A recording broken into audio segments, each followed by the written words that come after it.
അസ്സലാമു അലൈക്കും വറഹ്മത്തുള്ളാഹി വബറകാതുഹു. അൽഹംദുലില്ലാ. വിശുദ്ധമാക്കപ്പെട്ട റബീഉൽ അവ്വൽ 7-ലൂടെയാണ് നാം കടന്നു പോയിക്കൊണ്ടിരിക്കുന്നത്. നമുക്കറിയാം, പ്രധാനപ്പെട്ട ഒരു സുന്നത്താണ് ബാങ്കിന് ശേഷം ആയത്തുൽ കുർസി പാരായണം ചെയ്യുക എന്നുള്ളത്. എന്നാൽ പലപ്പോഴും ചെറിയ അശ്രദ്ധ കൊണ്ട് എന്താവാറുണ്ട്, അത് നഷ്ടപ്പെടുത്താറുണ്ട്. വെറും ബാങ്കിന് ശേഷമുള്ള പ്രാർത്ഥന നിർവഹിച്ചുകൊണ്ട് അവസാനിപ്പിക്കുന്ന ഒരു അവസ്ഥയാണ്. എന്നാൽ നമ്മൾ എന്താവണം, ഈ ബാങ്കിന് ശേഷമുള്ള ആയത്തുൽ കുർസി പ്രധാനമായിക്കൊണ്ടും ഓതേണ്ടതുണ്ട്. കാരണം റസൂലുള്ളാഹി സ്വല്ലല്ലാഹു അലൈഹി വസല്ലം തങ്ങൾ പറയാണ്, മൻ ഖറഅ ദാലിക ബൈനൽ അദാനി വൽ ഇഖാമ ലം യക്തുബ അലൈഹി മാ ബൈന സ്വലാത്തൈനി എന്നാണ്.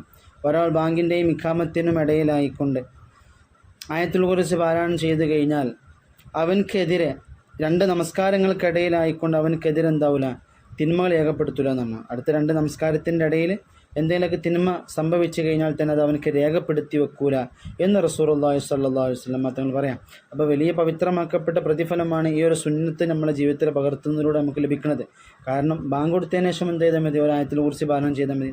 എന്നാൽ അടുത്ത രണ്ട് നമസ്കാരങ്ങൾക്കിടയിലും അവൻ്റെ അടുത്ത് സംഭവിക്കുന്നതായ തിന്മകൾ അത് അവനക്കെതിരെ അല്ലാഹു തആല രേഖപ്പെടുത്തി വെക്കൂല എന്ന് റസൂലുള്ളാഹി സ്വല്ലല്ലാഹു അലൈഹി വസല്ലം. അപ്പോൾ ആയത്തുൽ കുർസി ഓതാൻ നാം പ്രത്യേകം ശ്രദ്ധിക്കേണ്ടതുണ്ട്. അല്ലാഹു തആല തൗഫീഖ് പ്രദാനം ചെയ്യുമാറാവട്ടെ. ആമീൻ യാ റബ്ബൽ ആലമീൻ.